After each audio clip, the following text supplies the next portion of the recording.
We just had our last tournament of 2024 and it was an absolute banger. We had someone finally putting a stop to Peterbot coming into the new year. We had Mongol and Savage playing in their first solo Cash Cup finals, and we had Clicks proving that he can still hold his own in solos. There's lots to talk about. Let's jump into it.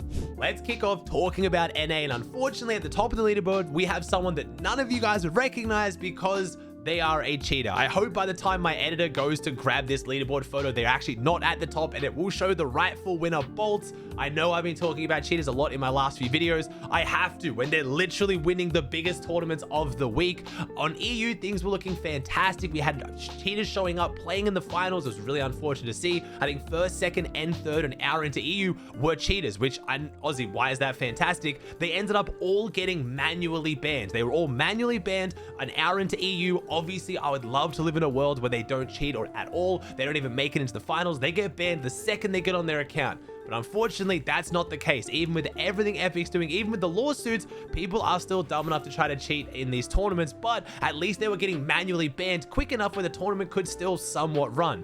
But then NA came around and the player made it through all 8 of their matches, the entire 3 hours, clearly rage hacking. They dropped a 20 elim 25th.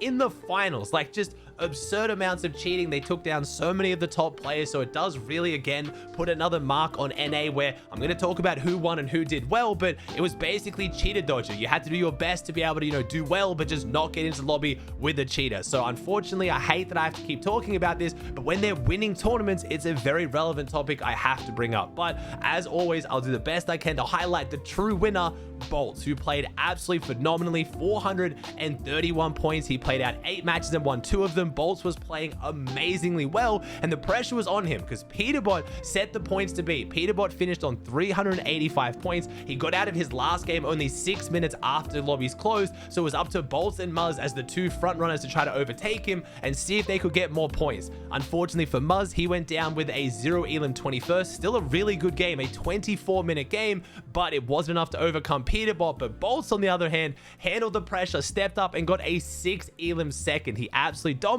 and it's really exciting to see. A lot of people forget Bolts is a dream hack winner. It's where Bolts actually got a lot of his attention from back in the day on West before he came over to Central and started dominating recently. Also, I know Bolts and Peterbot have a bit of history. Both of them have played with a lot of the same teams. Peterbot ended up getting dropped by Rapid and Poyo to play with Bolts, so he has a lot to prove here. Peterbot, unfortunately, after last week, where I truly do think he would have won if he didn't go down in the last game to a stream sniping cheater, gets second place. So Peterbot's knocking on the door of that first solo Cash Cup win in the new format. Muzz, insanely consistent, absolutely dominated last week, did so this week. Everyone knows I'm a gigantic Muzz fan, but I have to show you Muzz's play. I've been talking a bunch in my videos and on streams about how I love the invisibility medallion. I think it's super fun. I think the clutch factor is insane, and I was waiting for one insane pop-off of someone using it, and of course, it comes with Muzz. Actually tracks him in this endgame is so hard. Bolts, no! That's who beat him game 1. Muzz gets his revenge against Bolts. Oh my god, Muzz is so good! Dude, this clutch is disgusting! OG, no! No, man! He's trying to pick Bob back up. Nice, he got him. Go, Muzz, go! Go, Muzz, go! Yes! Oh my god! Oh my god! What is happening? 1v1 Muzz is so crazy. What is happening? What is going on? Go, Muzz. Surely we win this. No! Surely we win this. No! Come on, Muzz. 1v1. Oh my god. We wanted it. We wanted invisibility pop off and we got it. Of course, it's Muzz. Oh! Nice! 100! Full piece. Oh my! I'm fully expecting to see more of these Shogun invisibility medallion clutches. Now the players are starting to realize how strong it is in solos. Yes, going for the island is an absolute nightmare. That boss is so hard to take down, especially if you get contested. But if you get your hands on the medallion, you can pull off insane clutches just like that. Clicks also had another one this week as well. Players are really starting to realize and practice with this medallion, and I think it's going to be a big deciding factor in these solo Cash Cups. Now, in the top 5, we have Aviv. I want to give a huge shout out to Aviv. As always, this is your high ping goat right here. My man does extremely well every single tournament on like 50 plus ping. I know that might not be high for like the South Africans out there, but for the majority of high-level competitive players, 50 ping is considered quite high. And there's a lot of people who say that can they even compete if they have over 30 ping? Yes, not only does Aviv compete, he does extremely well even in solos when he doesn't have anyone who can take walls or do anything fancy like that. So if you want to get better at the game and you play slightly higher ping, make sure you check out Aviv's YouTube channel, VOD review his games. He is a perfect player to watch for how you can improve at the game, even if you don't live close to the servers. I also want to shout out Yapko, traveling over from EU to NA, already popping off and getting a top 5 in solos. Yapko very much proving, which he's already done, that he can dominate NA, so I'm excited to see how he does while he's here. Clicks getting his best solo performance of the year so far as this new format goes. He got 340 points, playing 8 matches, winning 2 of them, and brought back the tournament really well at the end. It kind of got a little bit shaky at the start. He got a 56th, a 19th, a 94th, then he got a win. Then unfortunately after that a 92nd, but in the last 3 games, Click said, I'm just going to have fun. I'm not going to care. I'm just going to go out there, see what I can do. Started W-king everyone and brought home an insane performance. A 7 Elim 11th, an 8 Elim win, and a 7 Elim 3rd. Played really, really solid, which I'm super excited to watch and see how Clicks does throughout the rest of these solo cash cups. Again, I want to shout out Malabuka, who did do this from EU, getting 8th place, probably 7th place. I'm pretty sure there's 2 cheaters currently above him right now on the leaderboard from EU on NA ping. Malabuka, who won EU last week. Unfortunately, this week on EU, he didn't do too great because he went down to cheaters, but I'll talk about EU in a second. But he got his redemption arc on NA and it was really, really solid. And then rounding out the top 10, we also had Iomzo on 335 points. Iomzo is a very, very underrated solo player. If you watch his streams, it might not look like he's enjoying solos. I don't know if he truly is, but he does very, very well at them. And he was just 1 point behind Malabuka, but a very, very good performance.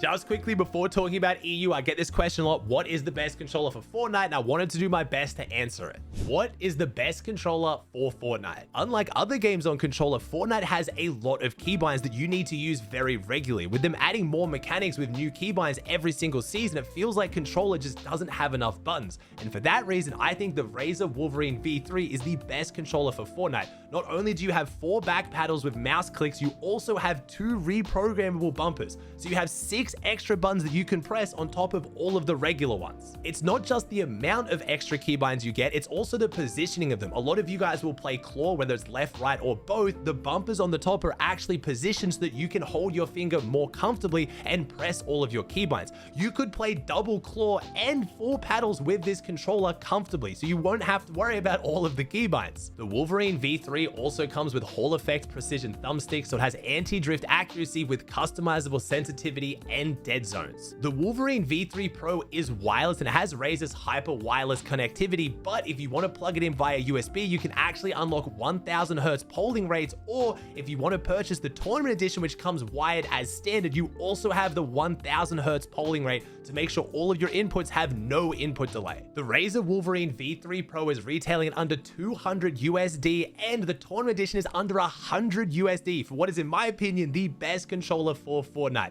If you want to check it out, head to razer.com/store and use code Aussie5 at checkout for 5% off. Moving on over to EU, a name I'm so excited to see at the top of the leaderboards. I've talked about him enough in trios. Cammy and Seti are back up there with Harari, and now Cammy is doing it as a solo, getting first place, 374 points with only 7 matches played. His match history is just a masterclass. 2 Elim 5th, 2 Elim 6th, 2 Elim 5th, 2 Elim 9th, 2 Elim 6th, 4 Elim win, 2 Elim 9th. So Cammy has very clearly figured out that obviously placement is the strategy, but he's doing it with very little refreshes because he plays his resources so extremely well. If you want to get better at solos right now, you don't know where to start, again, check out Cammy's games. I'm going to try and post a VOD review on my YouTube channel going through some of his games, hopefully, because he is so unbelievably consistent right now. And I've told this story on my stream before. I don't think I've talked about it on YouTube. I got a chance to chat with Cammy after he came 2nd place at DreamHack Sweden years ago. He came 2nd place by 1 point to his duo mate Seti. And I said, hey man, like, you know,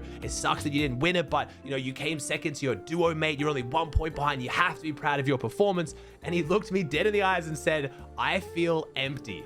And then just walked away basically. So you know that Cammy's competitive mentality is insane. He wants to win. Nothing short of a win will make him happy, and he's now done it in the second EU Solo Cash Cup finals. I'm super excited to see it. He did beat out Vico, someone who I know is going to take one of these home very, very soon. Vico came second place overall on 344 points, played quite a few more matches than Cammy. Again, Vico, a lot more of an aggressive player, dropped more elims, didn't have that same consistency as what we expected from Cammy, but still played very, very well, which means he's now got back-to-back second places in the Solo Cash Cup finals. So Vico is really edging in for that win. He's done both of them on stream as well, which I think is just even more impressive. The extra pressure obviously puts a target on your back, and Vico is stepping up and really handling things on top of how much he's dominating in trios. So he's now come first place in trios, second place in trios, probably should have won it. Veno missed game 1, and then second in solos, having an insanely dominant start to chapter 6. Then we had Firen in third place overall. I don't know too much about Firen. We had 2 Polish players